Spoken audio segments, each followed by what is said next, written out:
Hello, global gardeners. Happy Monday. It's actually gorgeous here in Colorado this week. We're out of the snow and the cold.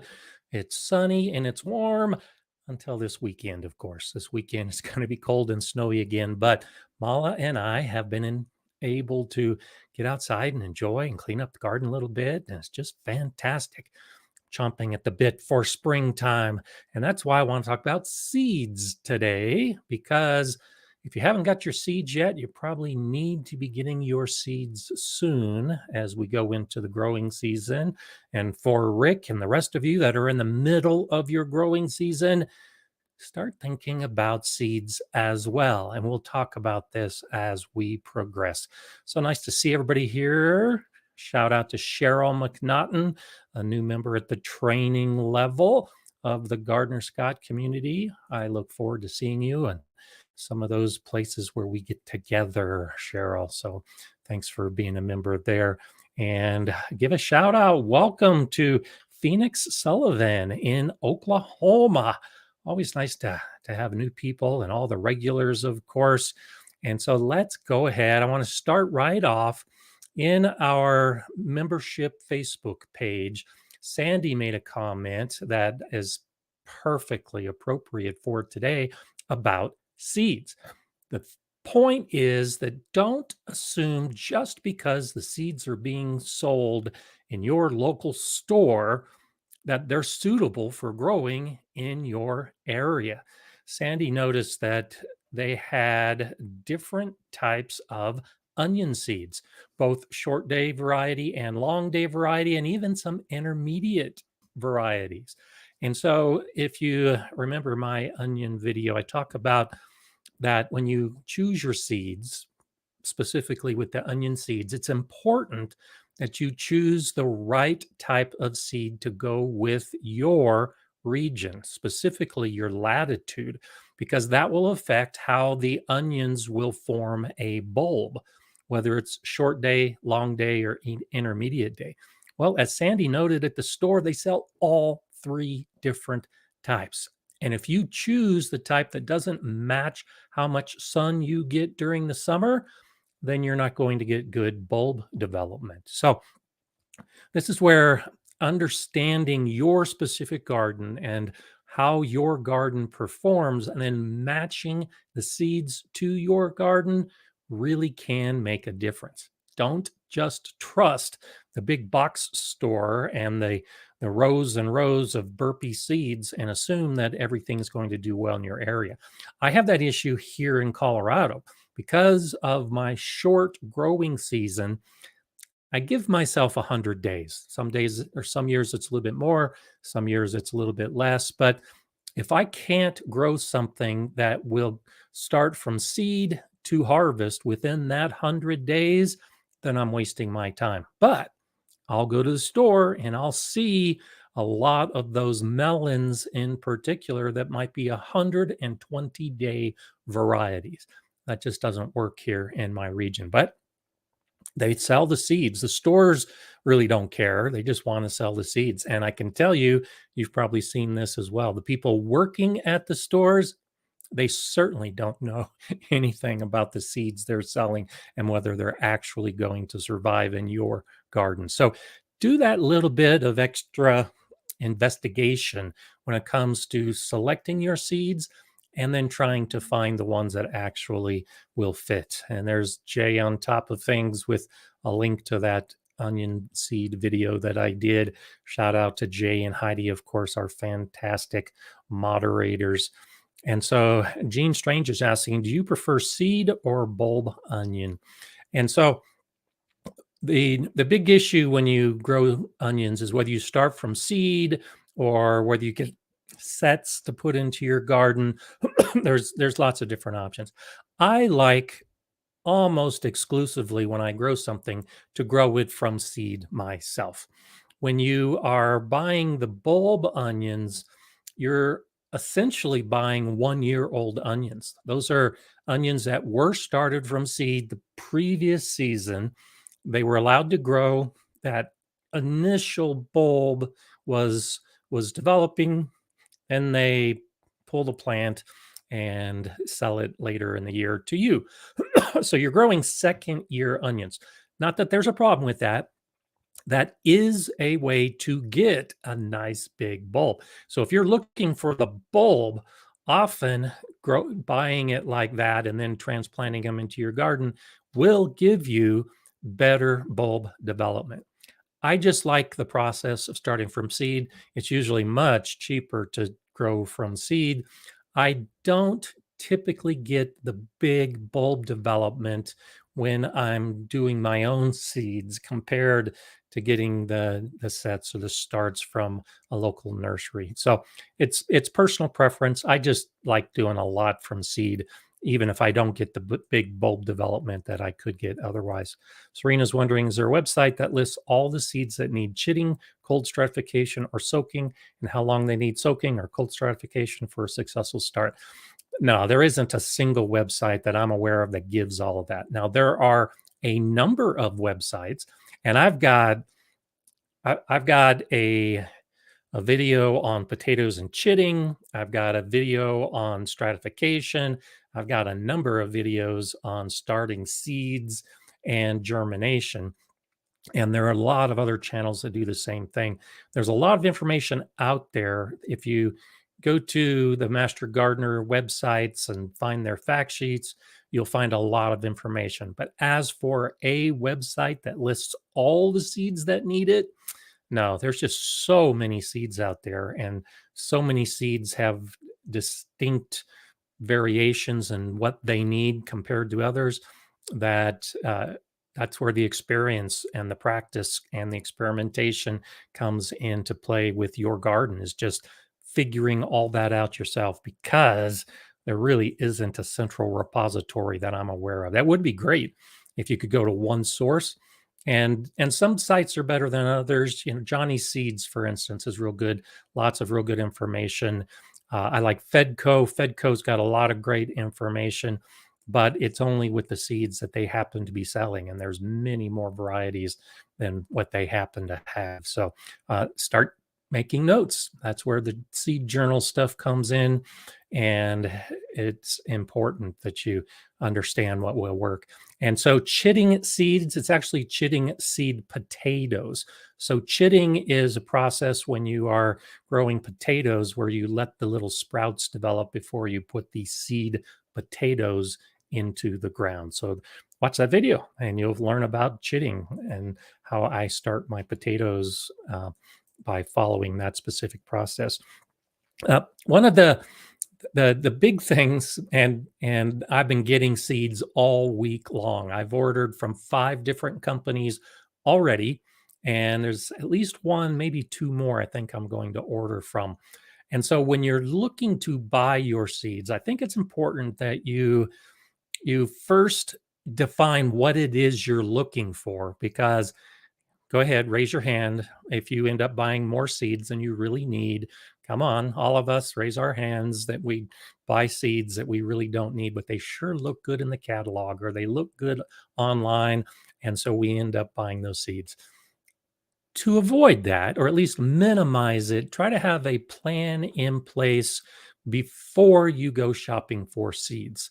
I have my plan, and I've got videos where I talk about this process, where I identify what I'm going to grow. That I'm going to grow tomatoes, and I'm going to grow squash and peppers and radishes. So once I identify what I'm going to grow, then I refine it further, trying to decide what varieties I'm going to grow. And often I get the ideas from the seed catalogs, and I'll look through the seed catalog and think, oh, that looks good. And then start making a list of the varieties and then trying to narrow it down to how many plants I'm going to grow, or at least how much space I'm going to allot those plants within my garden. Then I get to the step of buying the seeds. Now, I strongly encourage that you reach the point that you are saving seeds. And so, as I put my plan together, I incorporate the seeds that I have saved from the previous year and years before that. as I'm developing my plan. And so the black crim tomatoes, I've talked a lot about them. I love those black crim tomatoes. I haven't bought black crim tomato seeds in probably 4 years, maybe even 5 years, because I save my tomato seeds. And when I grow black crim, I'm growing the plants that came from the seeds that I saved. And I do the same thing with my cayenne pepper seeds. There are a lot of those that I have grown on a regular basis. I collect the seeds, I save the seeds, and I don't have to buy more. But in the beginning, you do have to get that initial packet. That first packet of black crim that I grew, I bought those seeds. If you want to save the seeds, and again, I strongly encourage that you learn how to save your seeds. When you're shopping for the seeds, you need to make sure you're selecting varieties that are open pollinated or heirloom. And you'll see different catalogs and different websites will identifying in different ways. So I know one seed company will put an OP next to the name of the plant. And OP means open pollinated, which means you can save those seeds and keep growing that same variety. Other seed companies will put an H next to it, or they'll put like a little hourglass symbol. There's lots of different ways that they'll identify their heirloom seeds. All heirloom seeds are open pollinated, which means you can save the seeds and keep growing those plants. So as you're choosing your varieties, bring that into play. Choose open pollinated or heirloom seeds so that you can save them at the end of the season. And if you do this every year, you can reach the point that you don't need to buy seeds at all. I had originally planned to do that video this year, and then I got the idea I'm going to shake things up and grow all new things. Well, one of the reasons for that is because next year I'm planning to have a garden that doesn't cost me anything. And of course, I'll make videos to show you how you can garden for free.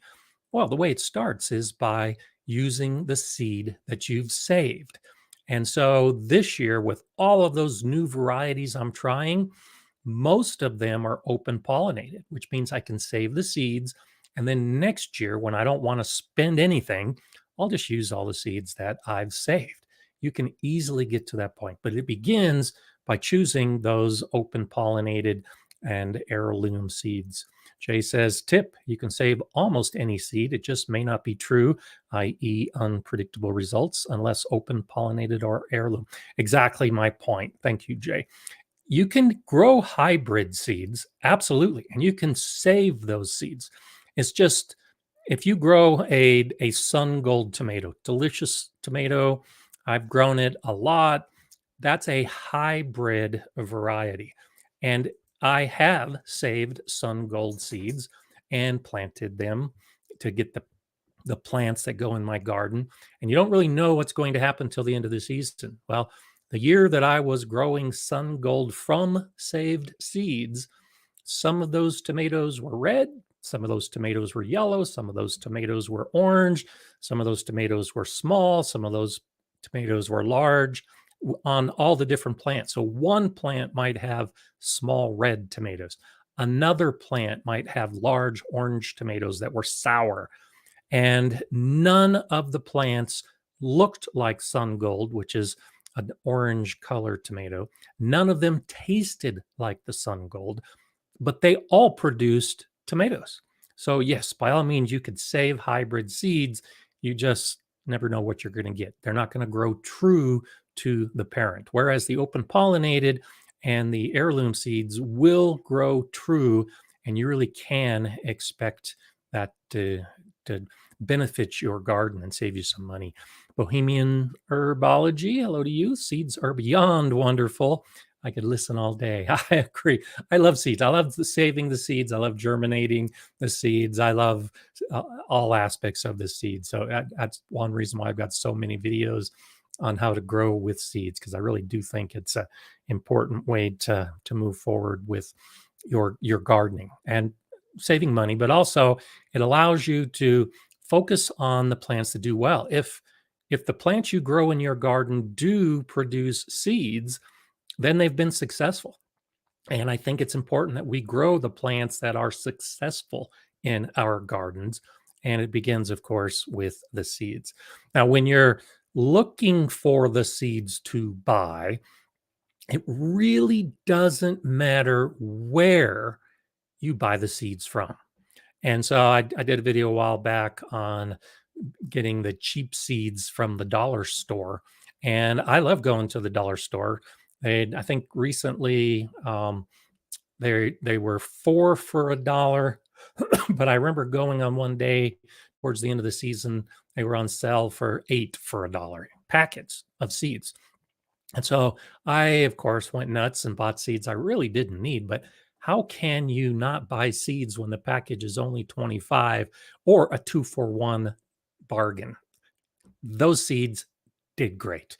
Just because you're spending 25 cents for a seed packet does not mean that it's going to do worse necessarily than a packet that you spend $5 for.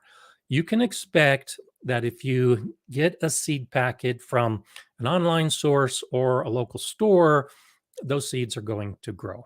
And if they don't grow, take them back and get your money back, or notify the company to give you a refund or send you more seeds.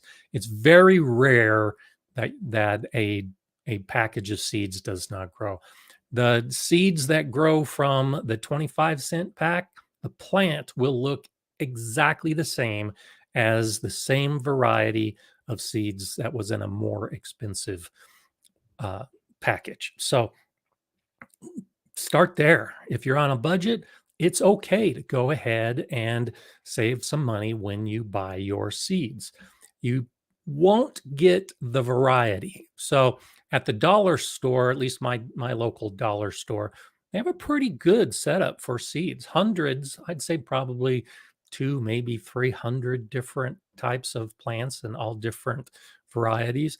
And I could go across the street to the big box store where they've got probably 800, if not more, different varieties to choose from, because it's the burpee display that just runs on and on and on. So it's cheaper to get it at a local source like that, but you may not have the variety to choose from.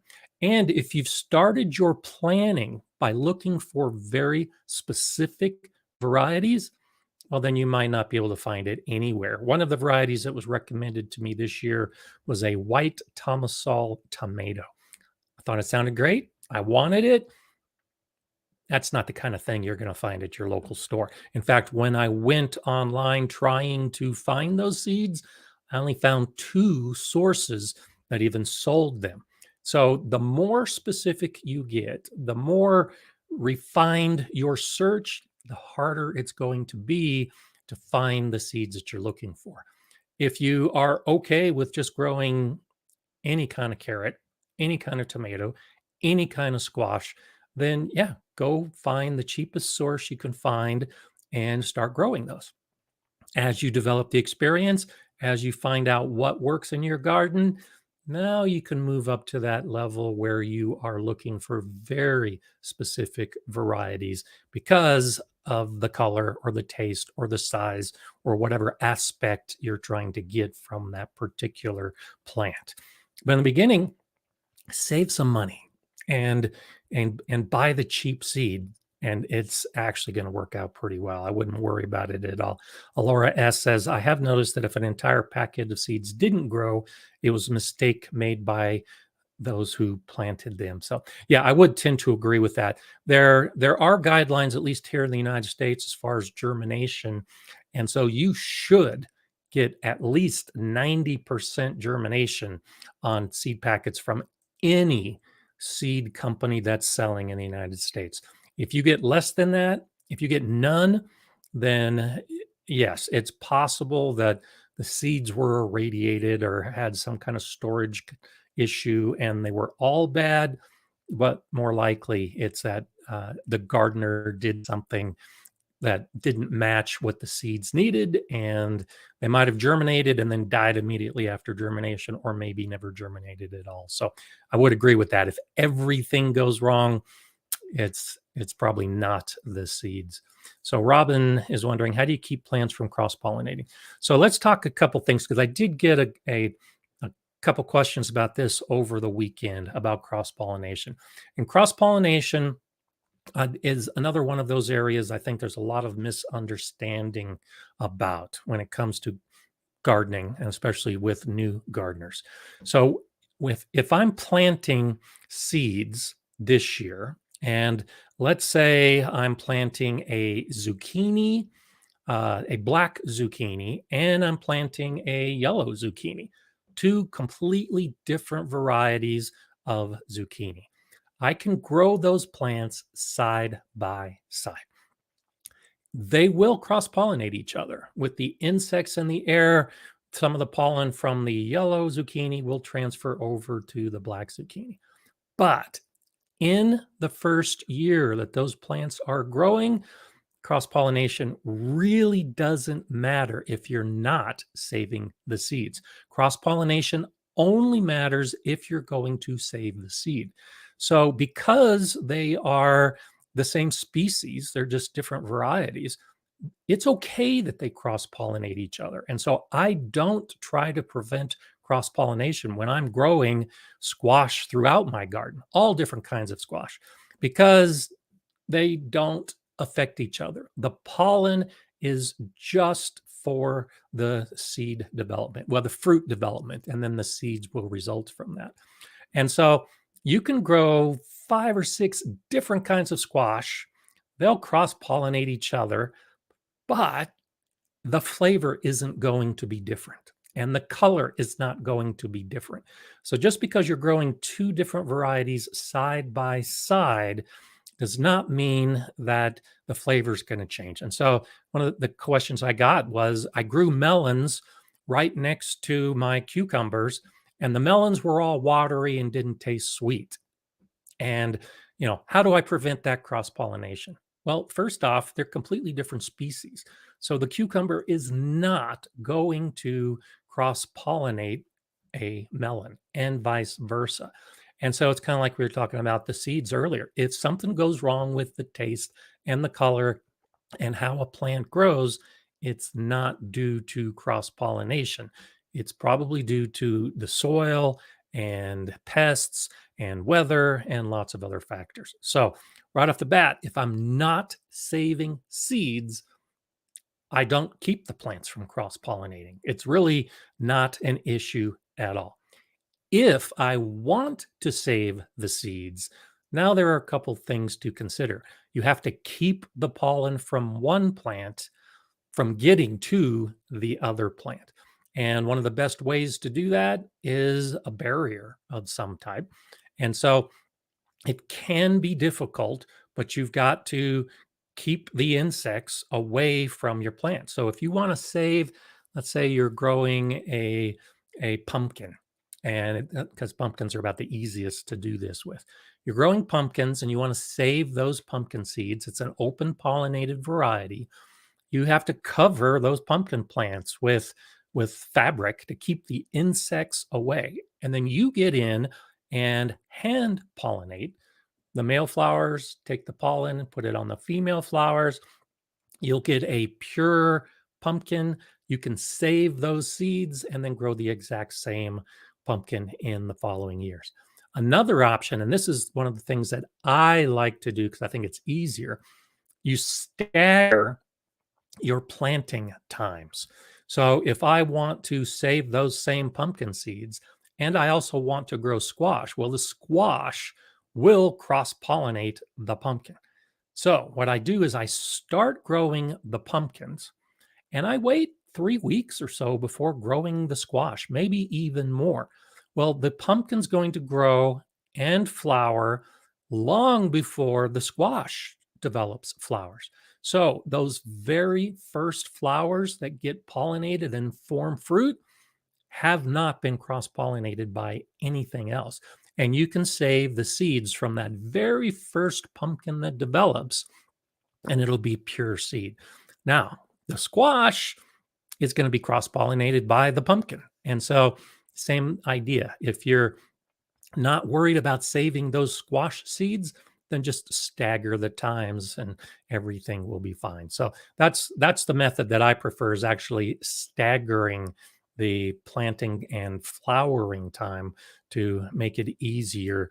Otherwise, you really do need to think about keeping the plants away from each other. And if you do some research about individual plants and how to prevent cross pollination, you need to be thinking in terms of half a mile. A lot of these plants we're growing in our garden that are insect pollinated, they need separation from another similar plant by half a mile, because that's how far insects are flying. Well, that's just not possible in our home gardens to separate our plants. You can separate your plants by 100 feet. That's not going to have any impact on the cross pollination if it's an insect pollinated plant. So that's where the barrier really does make a difference. Alara's saying, I think the only exception of the cross pollination affecting the product is corn. Yes, you're right. But that is because what we eat is actually the seed of the plant. And yes, you're exactly right. So if you do have popcorn and sweet corn growing next to each other, and the corn is wind pollinated, and so you get the pollen from the top of the plant that falls down onto the little hairs on the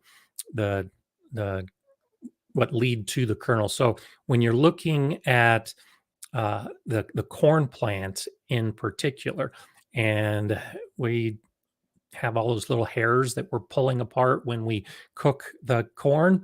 Well, each of those hairs leads to a seed. You're exactly right. And that's what pollinates that seed. So if we were saving that corn to then grow the next year as a seed, it's been cross-pollinated. So the popcorn isn't going to grow like popcorn, and the sweet corn isn't going to grow like sweet corn, because they have cross-pollinated each other.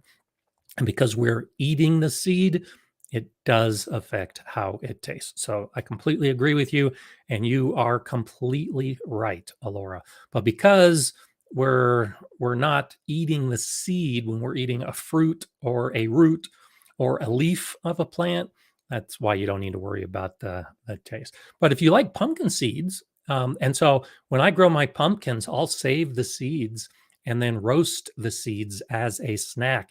It's the same thing.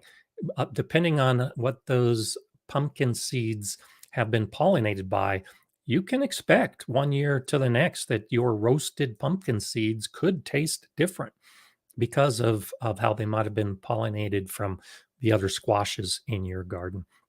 Heidi is saying, why do you say to keep the super sweet corn and the regular corn from each other?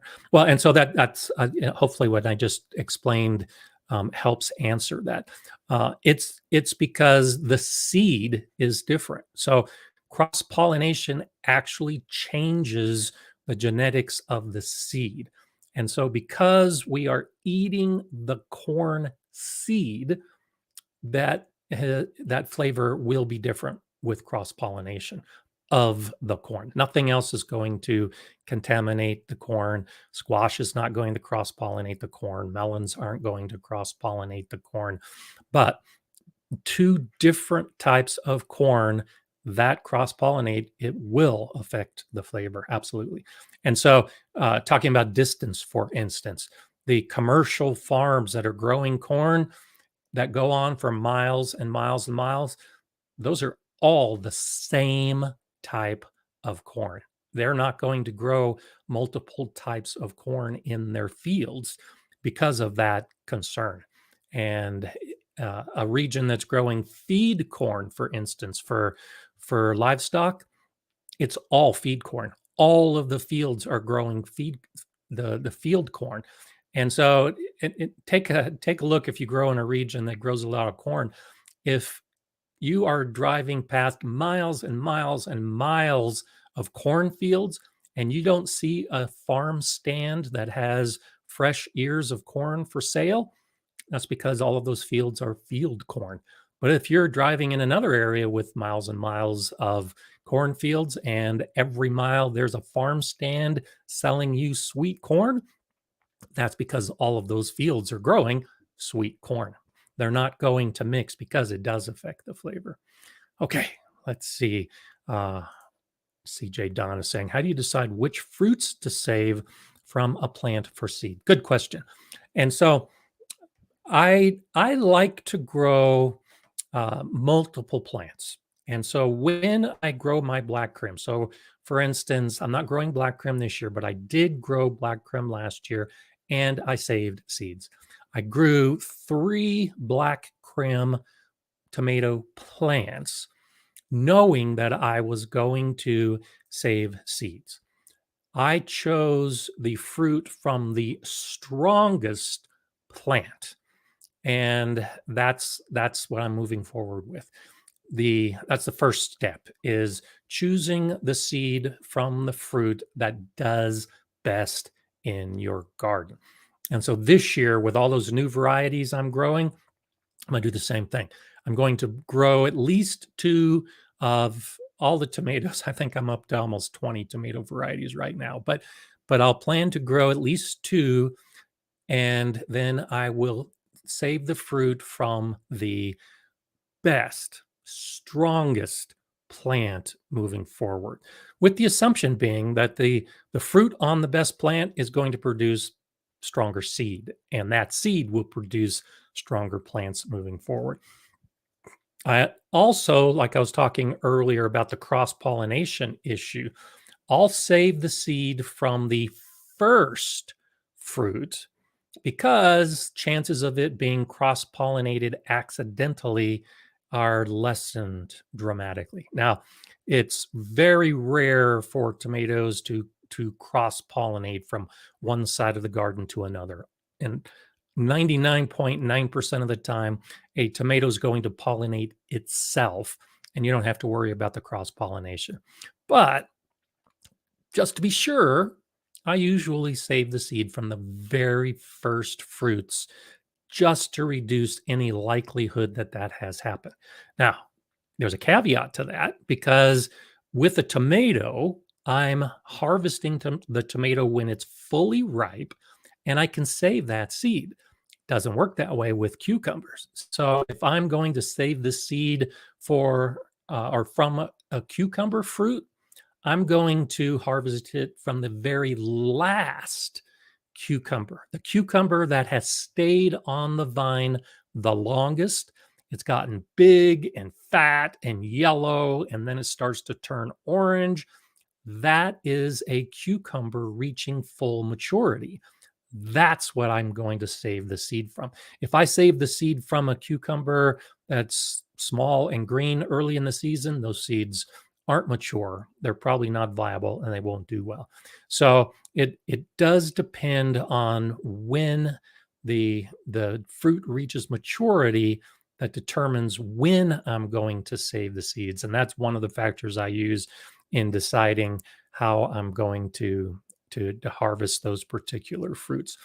And then the purpose. I'm doing more and more. I had a video this last year about land race gardening, where you intentionally allow the seeds or allow the plants to cross pollinate, and then save those seeds, and then just see what happens and accept whatever grows. Well, I'll be doing some of that this year with the different squashes and melons that I'll be growing in the garden, to save the some of the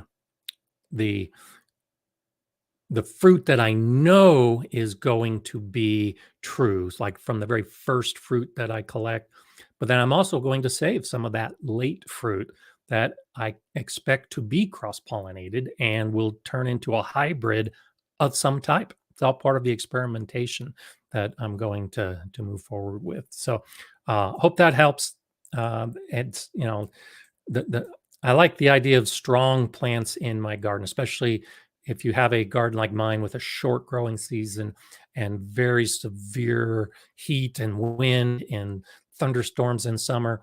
If a plant can survive that and produce fruit, then that's the seed that I definitely want to save.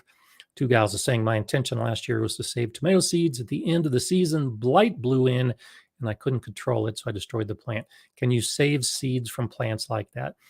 So yes, a lot of it depends on the disease.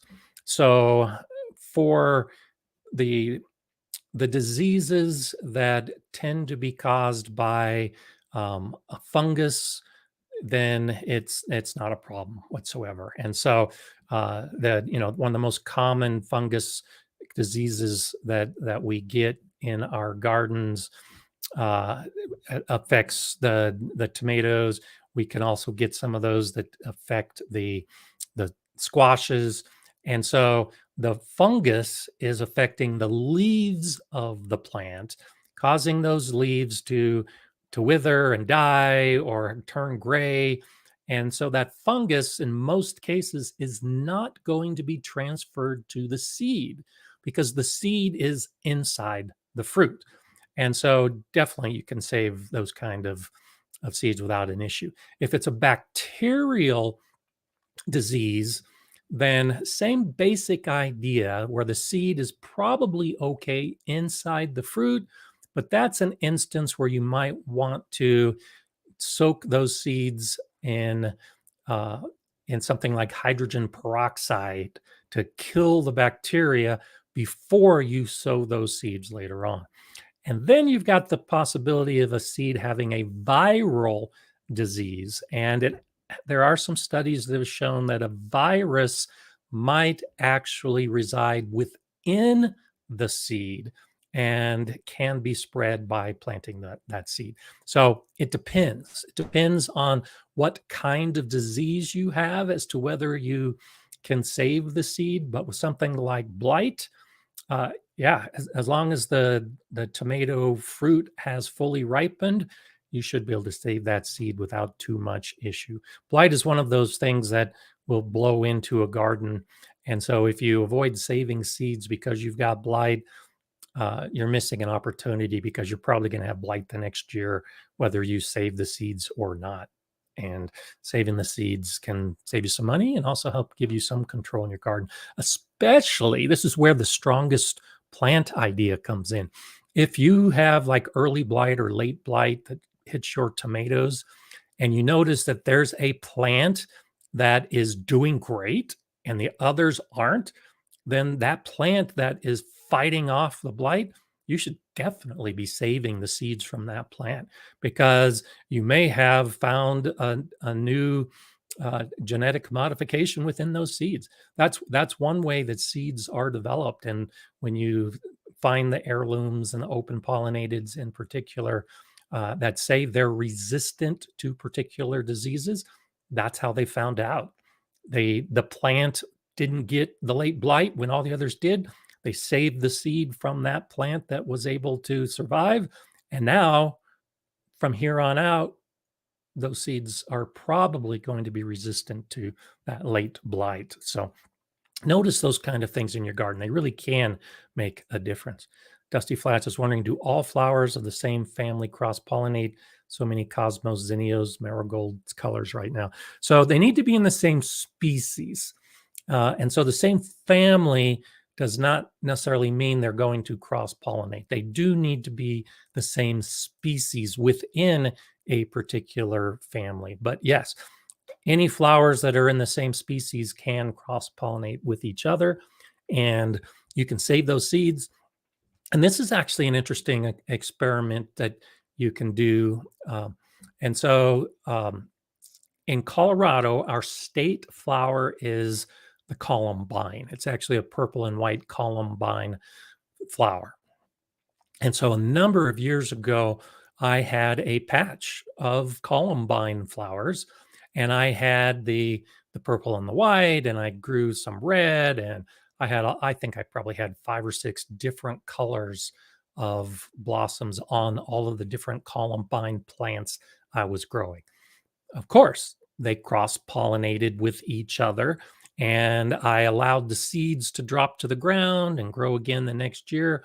Within about 3 or 4 years, I no longer had all those different colors.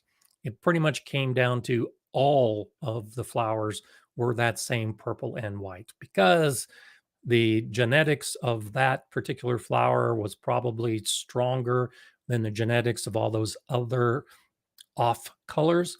And so what started as a multicolor patch, because of the cross-pollination, the genetics became more geared towards the strongest of those flowers.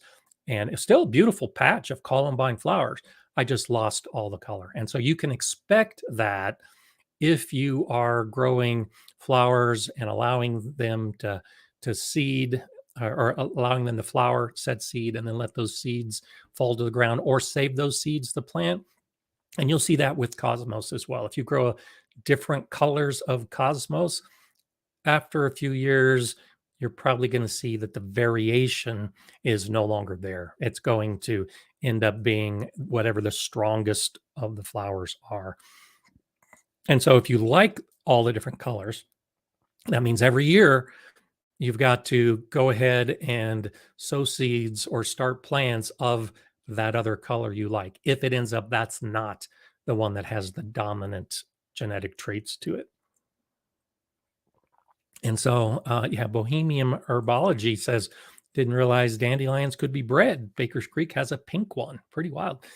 Yeah, I've tried growing the pink one. I can't get it to flower in my garden with the pink flowers. For I think it's I want to say it's a South African variety, and I've tried growing the pink dandelion, and it just hasn't done well. The yellow ones grow up like weeds in my garden. But yeah, give that pink one a try from Baker Creek. It is definitely interesting. Greg is saying, yes, I realized this year that I need to start over with marigolds. Mine are all orange now. There you go. And that's all because of the strong genetic traits that want to come out. So getting back to the idea of buying seeds, I want to talk about the timing of your order. And so I ordered, like I said, from 5 different companies. And I noticed when I was doing my ordering, this was about 2 weeks ago now, that one of those companies said order by Friday, whatever January 2 weeks ago, whatever that Friday was, for free shipping. And so this is another way that you can think about saving a little bit of money if you are ordering your seeds online in particular, is to order early, because a lot of seed companies will give you that early bird rate. They'll either be cheaper seeds, or there might be some seeds that are on special buy or free shipping if you order before a certain date. That's wonderful, especially if you're looking for those very specific varieties. Or you wait until the end of the season, because the same thing happens. So right now in January, most gardeners tend to be buying their seeds. And so the early bird specials are pretty much gone, and they're not coming back until the end of the season, when these seed companies have the leftover seed that hasn't sold. And you'll start seeing that there'll be free shipping on all orders come April.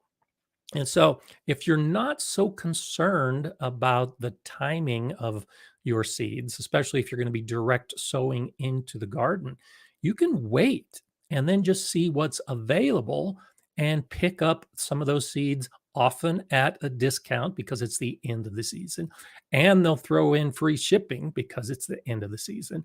And so, if you're willing to gamble a little bit on what you're going to get, wait to buy your seeds, and don't be surprised if you can get some really good bargains.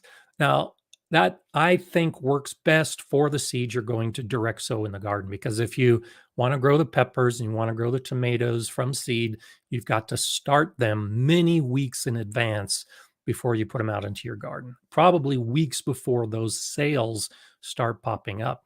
But that doesn't mean that you can't buy tomato and pepper seeds for next year. And I do the same thing. I'll walk through the big box stores when they're having the clearance sale of all of those hundreds of packets of seeds, And even at the dollar store, that's like I said a couple years ago, the dollar store was closing out and they were selling 2 for 1. Go ahead and get those seeds for the following season if you can't plant them during this season, and save yourself some money. So it's allowing yourself some flexibility in the timing of your purchase. You might be able to save a good amount of money. Nasser saying, is there USDA hardiness zones map for other countries like the Middle East? And so uh, I'm not sure about the Middle East. So I do know Europe has hardiness zone maps, and the UK has hardiness zone maps, and Australia has hardiness zone maps. What I've noticed, particularly like with Australia, Australia only has like 3 hardiness zones, and it's not that big a variation. I suspect you could find some for the Middle East, but depending on which regions you're looking for, there's probably not going to be a lot of variation. But just do a simple search for whichever country you're most interested in, and say hardiness zones for, and then fill in wherever you happen to live and see what pops up. So it's up to each individual country to determine it. So like here in the United States, it's the US Department of Agriculture that does the hardiness zones. And in the UK, it's the um, Royal Horticultural Society that does it. And in Australia, it's like the National Botanical Society, something like that. So anyway, it's a different organization in different countries that will put together those maps.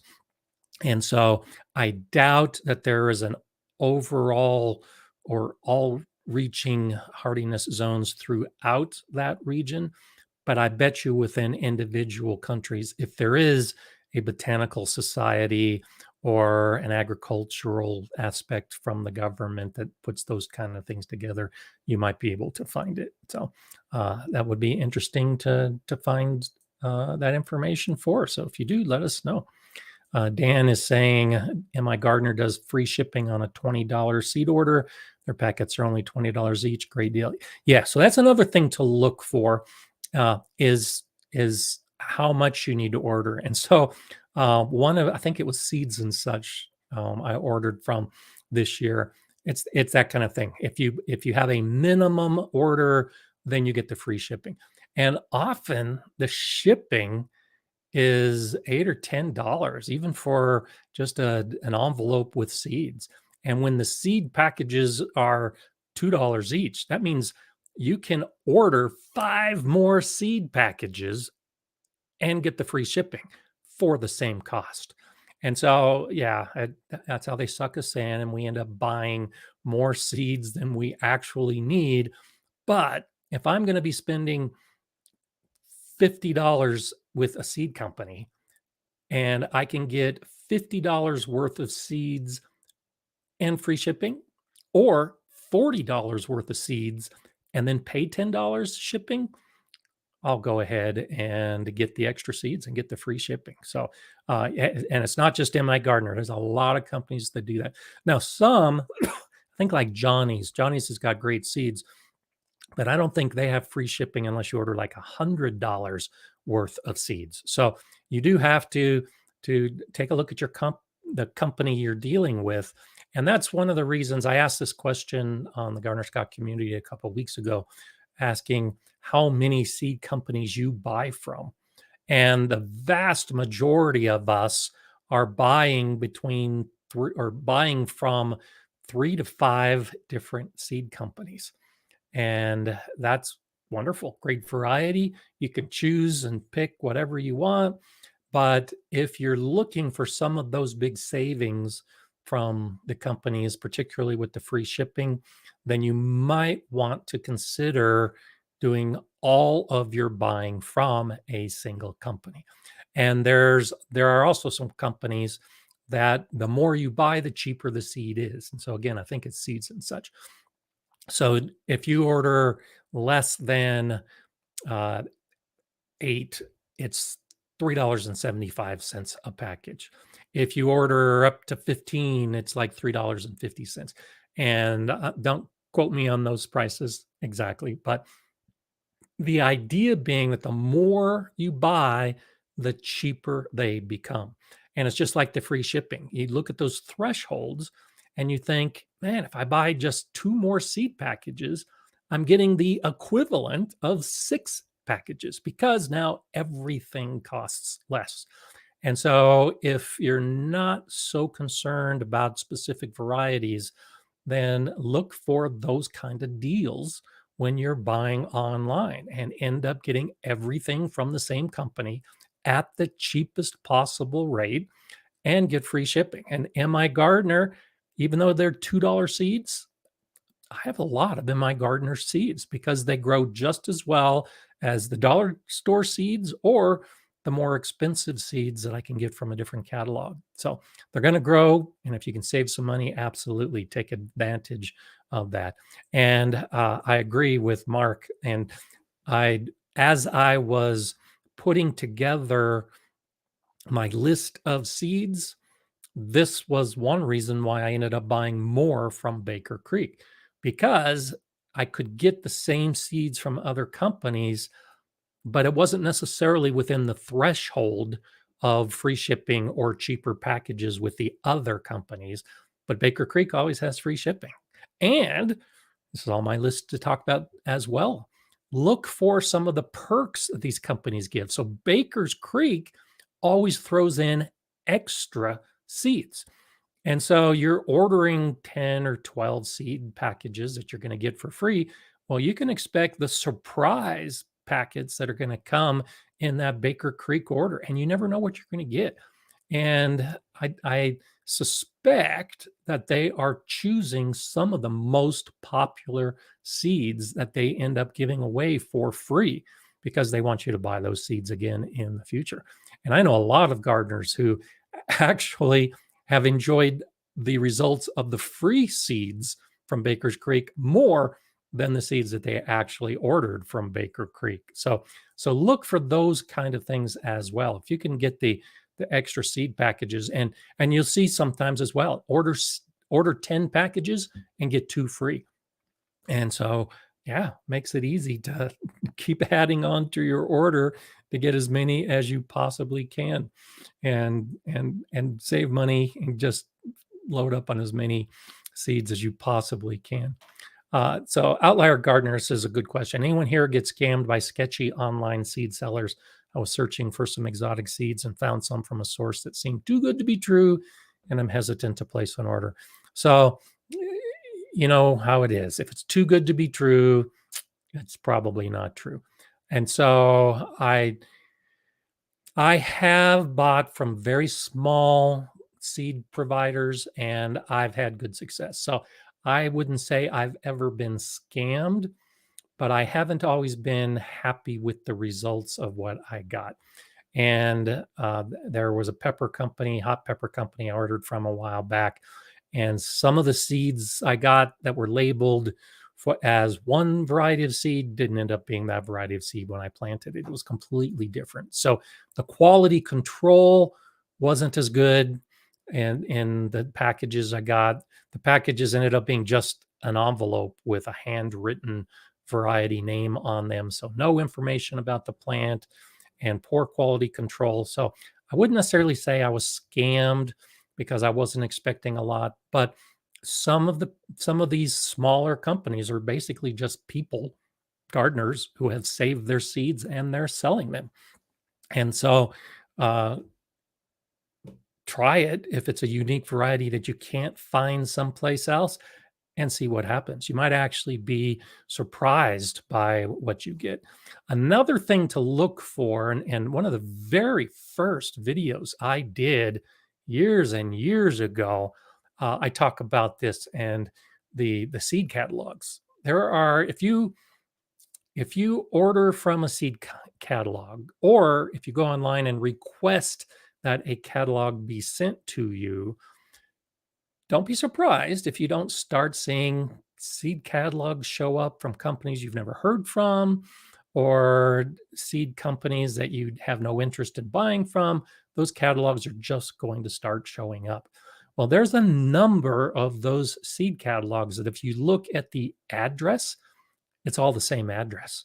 And so there might be 5 or 6 different seed catalogs that all are supplied from the same warehouse at the same address that's listed in the seed catalog. And I no longer do business with any of those companies. It's like, they one catalog charges more than a different catalog and it's all the same address. Well, to me that's a scam where they're selling from one catalog as bargain seeds and then they're selling in another catalog as premium seeds, and as far as I can tell it's all the same seed. So look for that if you're getting a lot of catalogs, especially those catalogs you didn't order that just show up. See what the address is, and you might be surprised to find that that address matches with another company. And that one company in particular that I talk about in that video from so long ago, I actually ordered some live plants, worst plants I've ever received from any source. So I just figure if their live plants are so bad, I don't know that I could really trust the seed that well either. So that's the closest I've come to getting scammed, is just the warehouse of cheap seeds that I paid too much for, and then also bought plants that were just terrible. But for small producers and very specific plants, I say give it a try. You know, you might not get what you're looking for. You might have lost a few bucks, but then again, you may have discovered something really good. And from there, it's worth an option. So yeah, Jay's talking about Peppergate 2023, and yeah, that's one reason why I mentioned it, because there have been some issues with different sources, particularly with the peppers in recent years, that you do have to be careful about. And so Dusty's saying Jung Seeds has several lines all at the same address. They're roses, shumway veg seeds, not a scam, but there's a reason behind it. Yeah, true. And so they will differentiate between the different aspects of the company. I'm talking more about the catalogs that basically are the same catalog inside. They just change the cover and some of the prices, and those are the ones I don't want to support if I can avoid it. So okay, the one thing that, and I did a video about this a couple years ago, that I look for when I'm ordering my seeds as well, and I give almost every company a chance. So if they're going to give me a free catalog, I'll look through their catalog, and almost always I'll try to buy something from their catalog, because everybody's got something unique that you can't find anyplace else. And so I'm willing to give a lot of companies a chance because I want to find my favorites. I want to deal with the ones that are regularly strong and have great support. The prices are good. And especially if it's a smaller family operation, I really want to support them. And so the thing that I like is the seed packet. As experienced as I am, when I go out and put my seeds in my garden, I like looking at the packet for how deep to plant it, what the separation should be, and to give me an idea of what that bed is going to look like, because I can see the picture on the seed packet of what the plant's going to look like or how big the fruit's going to be. Now, I don't need that because I've grown tomatoes and peppers and cucumbers and everything else so much that I know how deep to put the seeds and I know how far apart to space them. But I like that information on the seed packet. And especially for new gardeners, I think it's important to have that information right at your fingertips when you're sowing the seeds. So that's an important thing for me. And that's one reason why I like Botanical Interest as a company, because they pack so much information on the actual seed packet that I really like that. And there are others like Jung Seed. I've ordered from Jung Seed, but Jung Seed has minimal information on the actual seed packet. So you do need to know what you're going to do before you even take those seeds out to the garden. So if that's important to you, then be aware of that and order from different companies to try to find what is important as far as the information. MI Gardener is great. I like the MI Gardener seed packets. The price is good, the information is good. This is one of those things that's why so many gardeners support MI Gardener seeds, because it's got pretty much everything you're looking for. As you buy more and more seeds from more and more companies, start making note of those kind of things. What's important to you when you're getting your seed? The other aspect is the quantity of the seed. You can look through numerous catalogs and find the exact same varieties, because there are some that are pretty common that we grow on a regular basis in our gardens. And when you start comparing the different companies, you may see that, and I've seen this most prevalent with some of the tomato varieties, and especially some of the more unique varieties. You might have one company that's going to sell you 5 seeds, and they'll say that 5 seeds for $3.50. And then you've got another company that'll sell you 10 seeds for $3.75. And then you have another company that will sell you 20 seeds for $2.50. These are some of the things that I encourage you to do a little bit of research when it comes to the seed buying. It's great to be loyal, but if you can find the same seeds, especially more of them for a cheaper price, it's hard to keep the loyalty with the company that's overcharging you. Maybe you found a new company to start directing some of your loyalty toward. So just be aware that seeds don't cost the same across the board. You don't get the same quantity across the board, and the seed packet is going to be dramatically different from one company to the next. And we're all different as to what our preferences are. But when you can start identifying your preferences, I really think it helps make the whole process easier and cheaper and really more effective in the long run.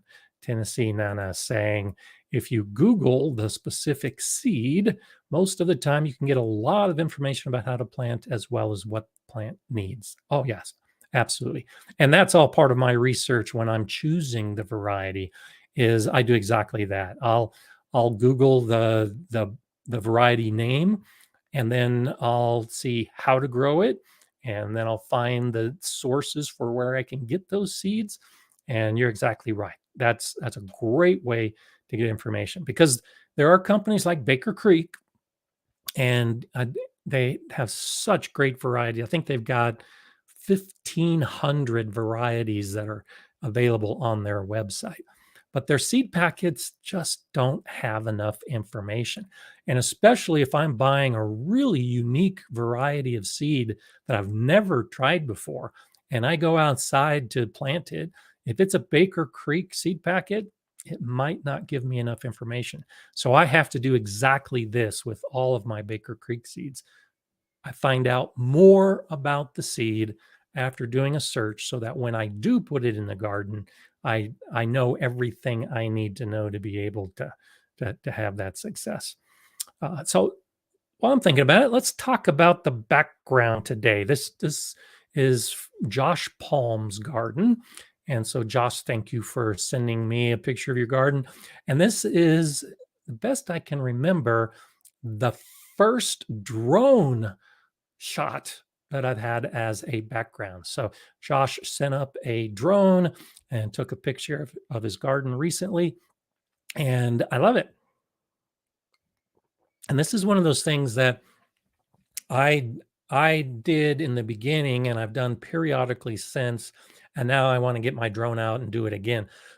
When we are planning our garden, especially those of us that are old school, that we use a grid paper and pencil and we lay all of our beds out, take a drone shot. If you have a drone and you just want to play around, take a drone shot of your garden, and you can actually use it for your planning. You've got all your beds laid out. You can identify based on your drone shot where you're going to grow and what you're going to grow and all the space. And so I really like that idea. And when you look at your garden from above, it also, especially when we look at Josh's garden, you can see how everything's laid out. And so you can see along the side, even though they're covered with snow, you've got raised beds. You can see on the front of the fence, there are some containers, lots of containers for growing. You can also see the chicken coop and the chicken run in the background.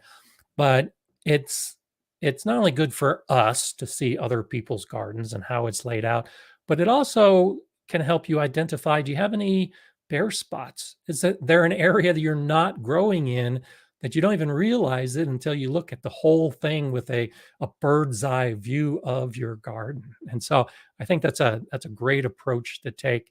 And so you can also see this area just over my shoulder that's all covered and trellised, and uh, it's such a nice approach to be able to see the entire garden with one view.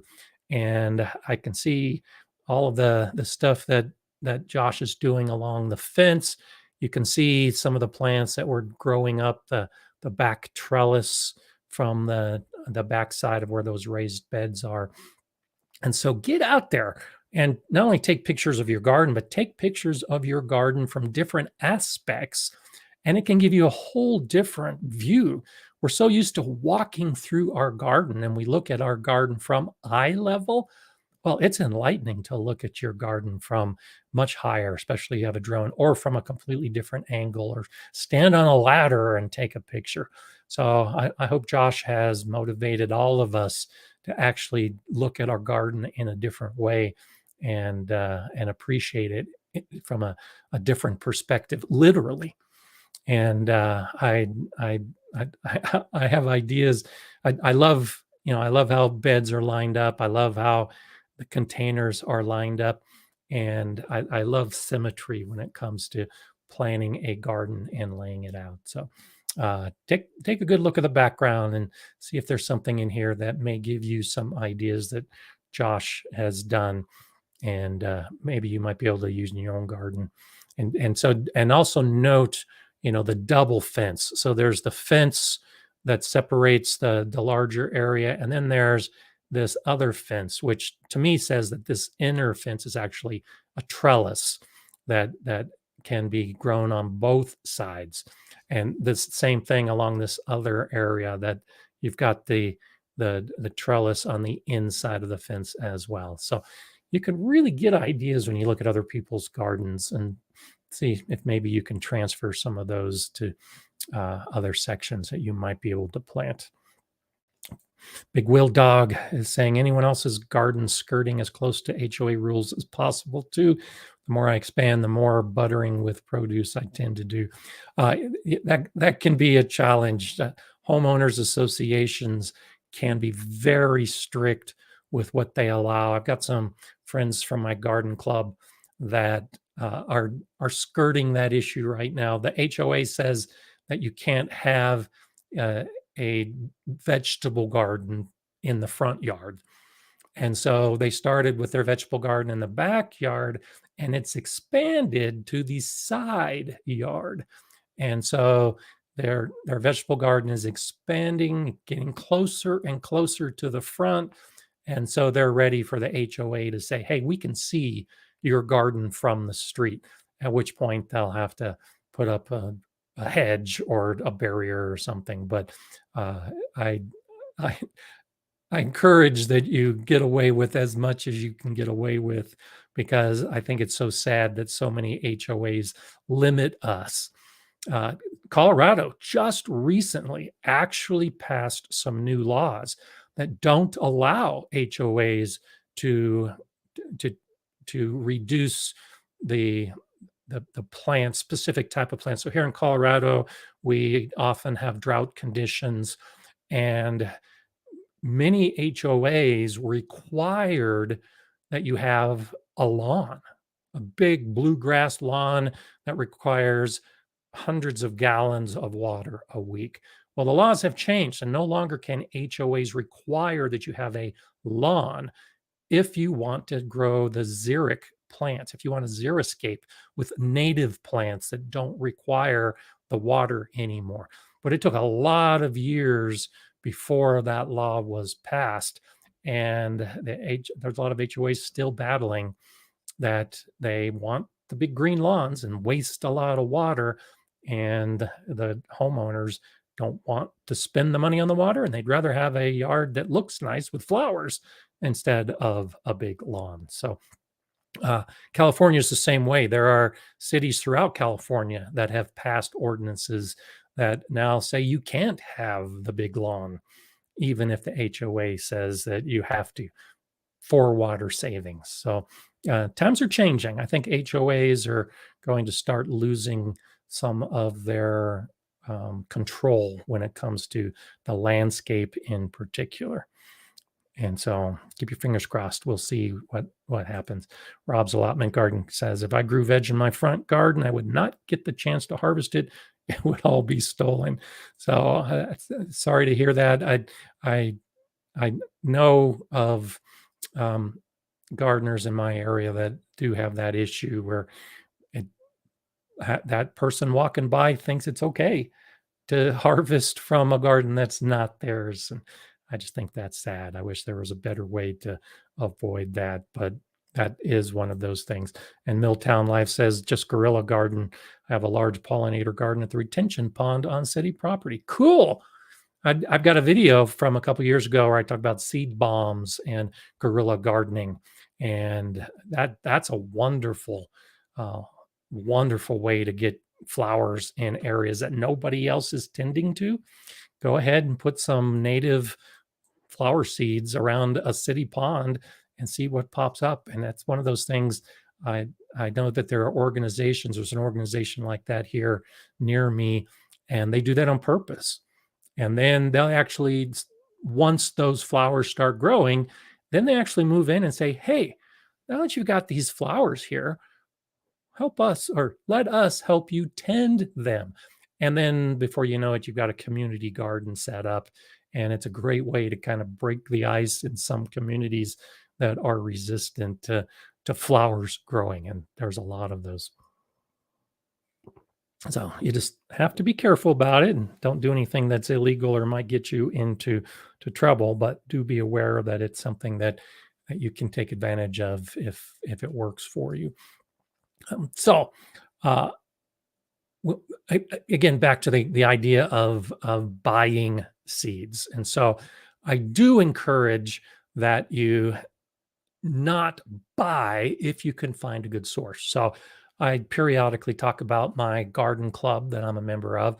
And this is a great way to get seeds without having to buy seeds. You find gardeners in your area and you swap seeds. All of these same things apply as far as choosing varieties that work best in your garden and growing the kind of plants that you want to grow. All those things that you would normally do when you are looking to buy the seed. But instead of looking to buy, look to see if you can find a source that will give you those seeds for free. Now, my library used to have a seed bank or a seed library. They don't anymore because the person that was in charge of it retired, and then no one wanted to take over. And so now that seed library has disappeared. But many libraries have seed libraries. In my area of Colorado, I think we've got 14 libraries as part of our library district. I'm only aware of one of them that has an active seed library right now. And that's wonderful. You can go to that library and check out seeds for free. The idea is that you grow in your garden, then you save seeds, and then you give seeds back to the library for other gardeners to take out. That's why there needs to be a coordinator to set up the seeds to give out, and then also receive the seeds to put on display for the next season. And that's why most places don't have a seed library, is because it's work. Somebody has to organize the whole thing. But if you've got access to that, use it and also participate by giving seed back. And at least in my garden club, during the end of the season, we did that for 2 months. At the end of each of our meetings, we swapped seeds. And so you save the seeds, you label them, you take them to the garden club meeting, and then whoever wants those seeds can take those seeds. And then they're also dropping off seeds. So look for those kind of ways to get your seed without necessarily having to buy the seed. The initial process, the planning, all that stuff is nice, but the key difference, and I've actually enjoyed some of this. I know I want to grow tomatoes, I want to grow squash, I want to grow cucumbers, all the same standard stuff. I may not know what varieties I'm going to grow. And so at my garden club, when the seeds are free, I'll look through the seed packets and then find one. Hey, this fits the bill. This is a tomato that I've never grown before. This is a cucumber that is used for pickling. I think I'll grow this. And so you have to have some flexibility in your planning when it comes to some of those free seeds that you might have access to, but go with it. Be flexible with your garden plan and save some money in the process. Serena's saying, do you think the technique used to make mortgage lifter tomato seeds can be used to make sun gold tomato seeds heirloom? And so, sort of. And so the way that hybridization works is you take two parent plants, cross-pollinate them, and then you get the plant that produces a fruit. So with sun gold, and it's a closely guarded secret, nobody knows. So whatever the two tomato plants that they use to cross-pollinate and create the hybrid sun gold, it's being done in some nursery somewhere that they're producing the sun gold tomato seeds. Okay. Well, when you plant those seeds, like I mentioned earlier, you never know what you're going to get. Now, I think I had 10 or 12 tomato plants. I did it at the school garden from the sun gold. What you do at this point is you try out those 12 different tomato plants, you let them fruit, and then see what you get. And in my case, none of the 12 were really that good. The color was bad, the size was bad, the taste was bad. But if you do this with enough different plants from a hybrid, you might find a plant that does look good and does taste good. It might not look exactly like a sun gold, but it does give you the factors you're looking for: color, size, shape, taste. Then what you do is you save the seeds from that plant and do it again. And you're not going to get the same results in the second year. Well, you have to keep doing that over and over again. And generally, 7 is kind of the accepted number. You need to go through 7 generations where you're stabilizing the genetics each year as you are collecting the seed.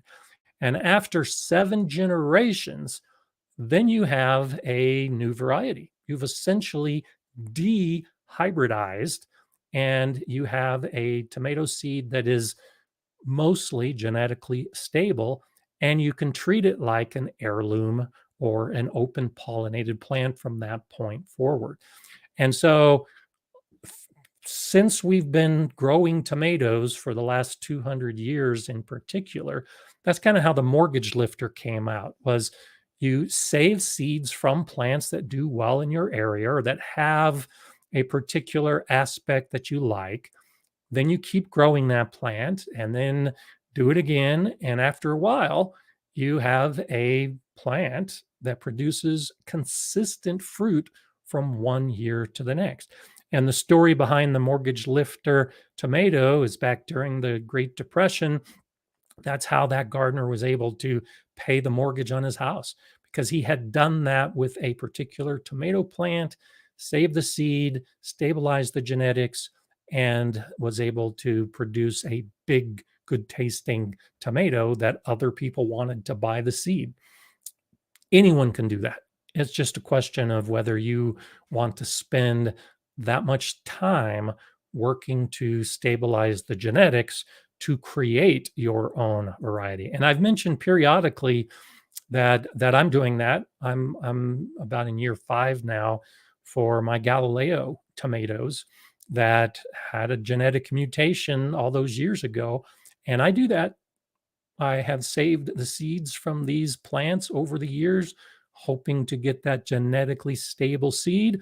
And then in a couple years, who knows? I may actually have those seeds to give away or sell, or who knows? But I'm trying to do that right now for my own benefit, just to see how difficult it is and how time consuming it is. And because I'm not growing tomatoes indoors, for me, a generation is a complete year before I can then save the seeds for the following years. So it's possible, and anyone can do it. It's just very time consuming, and you really have to focus on the saving of the seed from those plants and then making sure that you label them and then move on. And I had an issue a couple years ago where I was going to do the seeds and I hadn't labeled the seeds from the year before correctly, and so they got mixed up a little bit. That's why I lost a year. I had to go back to the previous year seeds and then grow because I didn't do as adequate a job as I should have done at like year 3, I think it was. So go for it. It's a great experiment. It's something that that it's actually a lot of fun. Deb says, yes, thank you. That was what I was trying to ask earlier. 7 generations to stabilize for offspring. And it depends. A lot of it depends on how much of the genetics need to stabilize. And so when you have a hybrid like a sun gold, that there's all kinds of stuff at play with those genetics. And so just because you save the orange fruit from a sun, or you save the seed and then it produces an orange fruit, doesn't mean that the next generation is also going to produce an orange fruit. And that's why it takes so many generations. But then there are other tomatoes that you're growing in your garden, and you save the seeds and you save the seeds, and then suddenly one year you notice that the plant is just a little bit stronger and the fruit maybe is a little bit sweeter, and you save those seeds. Well, the genetics for that plant are probably already pretty stable. All that needs to stabilize is the flavor of the fruit. And so you might actually have good seed after 4 years. And then there's others where the genetics are so messed up, it might take 11 years. So 7 is kind of the accepted standard to aim for. And sometimes it'll be less and sometimes it'll be more, but that's where the fun comes in. And when you see, just to be aware. And so when you buy seed, and sometimes it's a brand new variety, and especially if it's a new hybrid, it costs more, or you get fewer seeds. And so some of those tomatoes I was talking about where there's only 5 seeds in the package, so disappointing when you open up that package and there's only 5 seeds. But you'll often see that with brand new hybrids. And the reason for that is because the seed company had to develop that hybrid with a lot of experimentation, with a lot of cross-pollination, with a lot of work to get that new hybrid. So they're going to charge more for it, and you should be willing to pay more for it if it's something that you want in your garden. And the new heirlooms, you see the Cherokee tomato. So Cherokee purple was the first tomato that came out 25 years ago now, I think. Well, you can find other varieties of Cherokee tomatoes that are labeled as heirloom. Well, it's the same basic idea. It was taking some of those Cherokee purple tomatoes, seeing what naturally resulted, and there might have been some genetic variation from one year to the next, and now you save the seed from that variant, and over a period of years, you'll end up with a new Cherokee type of tomato and end up paying more for it. So the companies that are doing this, and there's a lot that are doing it, takes a long time. The Pepper X that was announced recently took 10 years to develop that pepper, super hot pepper. And the years before that with the Carolina Reaper took 10 years to develop the Carolina Reaper hot pepper. And so if you got the time and you got the willingness, you could do it too. You just have to be very fastidious with your notes and your tracking to get to the point where you can have fun with that. Phoenix Sullivan, hello. Nice to see you here today. Not seed related, but I need to order organza bags for grapes in the hot sun. Wondering if dark or light color would be best. I've been using a medium dark purple. And so for most of the time, if we're trying to keep the sun off completely, the darker's the way to go. If you're just trying to minimize the sun exposure, or you're trying to, in this case, if you're trying to keep pests away, then the color doesn't matter. If you're trying to keep the sun off, then the color matters. And a lot of it depends on when your grapes are fruiting. And so if it's an early grape and it's fruiting at the peak of summer, then I would say go with a darker bag. If it's a grape that's ripening later in the season, then you might be able to get away with a lighter bag because the sun isn't as intense later in the season. So when are you wrapping the grapes or bagging the grapes? And is it to keep the pests off, or is it to keep the sun off?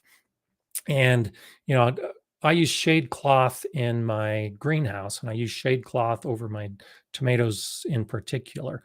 And I generally use a 30% shade cloth, but at the peak of summer, I use a 40% shade cloth. And so you can use different materials at different time depending on the reason for it. I use shade cloth because my sun is just so intense and it really heats up the ground underneath. And so at the peak of summer with the hottest days I have, I use a stronger shade cloth. Later in the year, it's not as important. I just want to keep the hail off and shade it during some of the excessive heat that pops up periodically. And I've got a shade cloth already in place, but it doesn't need to work as hard. So hope that helps a little bit. The and I'm not sure. I know some grapes are more susceptible to an intense sun than others. I'm not as positive about that. So it depends on what variety you're growing and the reason for it. So I would suggest you do a little more research to find out how the sun in particular, I'm assuming it's because of the sun, and when those clusters need to be protected. And that can maybe help answer the question a little bit better for you as well. And yeah, I agree with Dusty Flats that the black shade cloth tends to be cooler than the white.